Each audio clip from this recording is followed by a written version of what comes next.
এবার অরণ্য সপ্তাহের খবরে যাই। এক পেড় মা কে নাম। আজকের থেকে গোটা বাংলা জুড়ে অরণ্য সপ্তাহ চালু হলো। এই অরণ্য সপ্তাহে আজকে বনবিতানে সল্টলেকে মুখ্যমন্ত্রী শুভেন্দু অধিকারী সূচনা করলেন। রাজ্য জুড়ে অরণ্য সপ্তাহ পালন, সল্টলেকে বনবিতানে উদ্বোধন করলেন তিনি। রাজ্য জুড়ে 1,10,00,000 চারা গাছ বিলি, রথের মেলা থেকেও চারা গাছ বিতরণ, 7,20,00,000 গাছ লাগানোর টার্গেট। তবে শুধু গাছ লাগালেই হবে না, তার 2 বছর রক্ষণাবেক্ষণ করতে হবে, এই বার্তাই দিয়েছেন মুখ্যমন্ত্রী শুভেন্দু অধিকারী।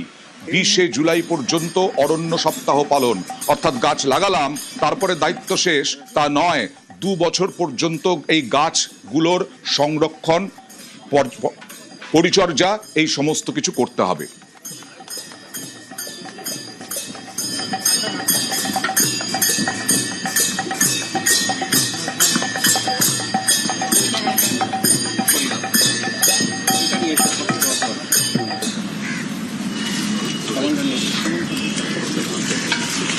ফরেস্ট ডিপার্টমেন্টকে বলবো আপনারা পরিচ্ছন্নতার সঙ্গে কাজ করুন। গাছ চুরি, গাছ পাচার, বেআইনি কাঠের মিল, আমরা যেমন পশ্চিমবঙ্গে গরু পাচার বন্ধ করেছি, সংগঠিত সিন্ডিকেট, রাস্তায় হাত পাতা সব বন্ধ করেছি, আপনারাও গাছ পাচার রোখার জন্য পুলিশকে সাথে নিয়ে উদ্যোগ গ্রহণ করুন, যাতে গাছগুলিকে কেউ কেটে ফেলতে না পারে।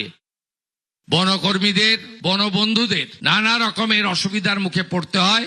আমি মাননীয় প্রধান সচিব মন্ত্রীকে বলবো কংক্রিট প্রপোজাল সিএস এর কাছে দিন, আপনাদের জন্য কি কি করতে পারি সেটা আমরা দেখব।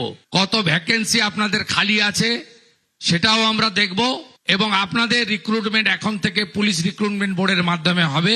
যত ভ্যাকেন্সি খালি আছে আগামী কয়েক মাসের মধ্যে আমরা পূরণ করব, এবং যারা কর্মরত অবস্থায় মারা গেছে তাদের ফাইলগুলো যদি পড়ে থাকে মাননীয় মুখ্য সচিবকে বিশেষভাবে দেখতে হবে। বিগত 15 বছরের সরকার ফরেস্ট ডিপার্টমেন্টকে অবহেলা করেছে, বরাদ্দ দেয়নি, ম্যান পাওয়ার দেয়নি, পরিকাঠামো দেয়নি। আমি বলবো উড়িষ্যা, ছত্তিশগড় থেকে শিখে আসুন কিভাবে ফরেস্ট ডিপার্টমেন্টকেও গুরুত্বপূর্ণ দপ্তরে পরিণত করা যায়। ডবল ইঞ্জিন সরকার সেটা করবে। আর বনবিতানের পর নবান্নে, রাজ্য জুড়ে অরণ্য সপ্তাহ পালনে, নবান্নে বৃক্ষরোপণে মুখ্যমন্ত্রীর সঙ্গে কেন্দ্রীয় কৃষিমন্ত্রী শিবরাজ সিং চৌহান। নবান্নেও বৃক্ষরোপণ হলো, বনবিতানে অরণ্য সপ্তাহের সূচনা হলো। 1 কোটিরও বেশি গাছ লাগানো হবে রাজ্য জুড়ে, কিন্তু সেই গাছ লাগিয়েই দায় সারা যাবে না, 2 বছর পর্যন্ত পরিচর্যা করতে হবে, রক্ষণাবেক্ষণ করতে হবে। এরপরে কেন্দ্রীয় কৃষিমন্ত্রী তিনি পশ্চিমবঙ্গ সফরে এসেছেন, তাঁকে সঙ্গে নিয়ে নবান্নেও বৃক্ষরোপণ অনুষ্ঠান। আর মুখ্যমন্ত্রী শুভেন্দু অধিকারী আজকে তৃণমূল জামানাকে নিশানা করলেন, এই গাছ নিয়ে সব ধ্বংস করেছে, গাছও ছাড়েনি। গাছ পাচার রুখতে বন দপ্তরকে নির্দেশ।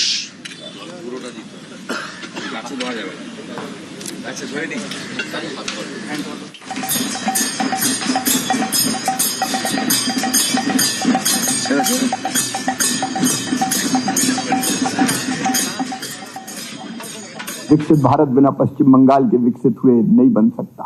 पहले जब पश्चिम बंगाल की इस पवित्र धरा पर आते थे तो मन व्यथित होता था, आत्मा रोती थी, विकास के कार्य बाधित थे, केंद्र सरकार की योजनाएं ढंग से नीचे पहुंचती नहीं थी। लेकिन आज मन में बहुत संतोष है, प्रधानमंत्री जी के मार्गदर्शन में, शुभेंदु जी के नेतृत्व में अब पश्चिम बंगाल प्रगति और विकास की नई ऊंचाइयां छूने का सफर प्रारंभ कर चुका है। पश्चिम बंगाल के विकास में भारत सरकार कोई कसर नहीं छोड़ेगी, कदम से कदम और कंधे से कंधा मिलाकर डबल इंजन की सरकार चलेगी। और पश्चिम बंगाल प्रगति और विकास में देश में नंबर 1 बने, इसमें कोई कसर नहीं छोड़ेंगे।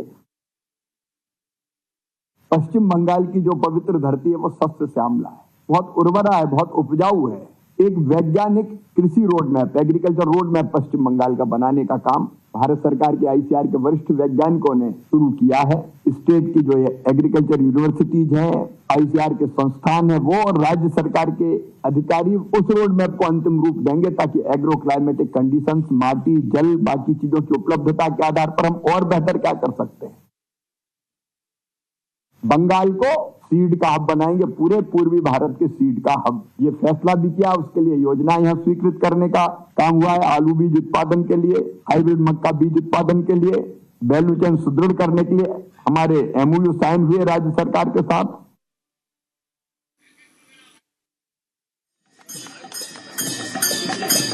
অরণ্য সুন্দরী ঝাড়গ্রাম বাঁকুড়া পুরুলিয়া 10 বছর আগে কি ঘন জঙ্গল ছিল, আজকে কি অবস্থা হয়েছে।